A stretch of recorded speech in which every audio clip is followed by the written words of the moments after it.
If you told most Americans that by experimenting on a small group of islanders in a remote country in ways that would cause them some harm, we could cure cancer, they would say, yeah, go for it. Selfishness is at the core of Singer's ethical thinking. He often lectures about this subject around the world, like here at Oxford University in England.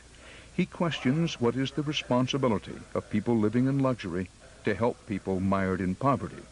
He outlines his view in his latest book called Writings on an Ethical Life, and he's come up with a provocative ethical scenario to illustrate it.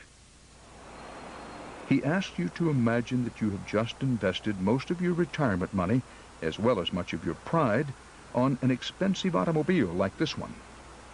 You park your car on a railroad crossing to step out for a breath of fresh air. From out of the blue, a runaway train comes roaring towards your car. Now, you can pull a switch, this one right here, to change the train track. But there's a refugee child from Bangladesh on that other track. So you have a choice. Save your precious car or save the child.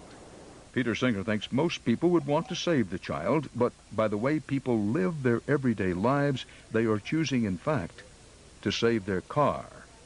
We are so prepared to spend money on luxuries rather than give substantial amounts to alleviating the kind of poverty that leads to the preventable death of so many people elsewhere in the world.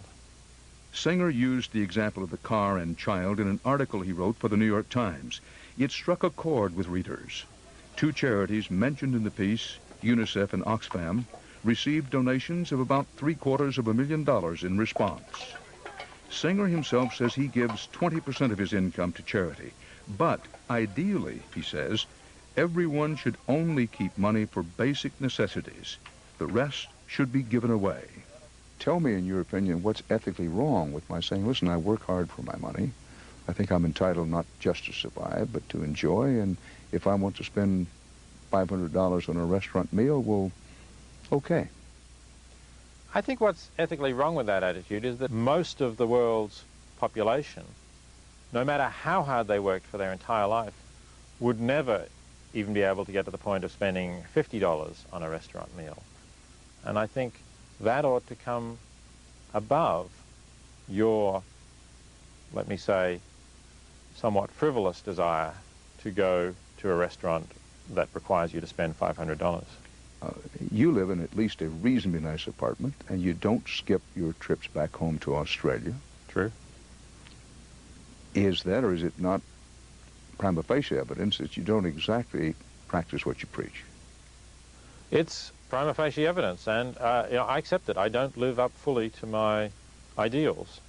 I acknowledge that I should go further, but I wish that there were more people following me as far as I've gone, and then maybe it would be a little easier to keep going down that track.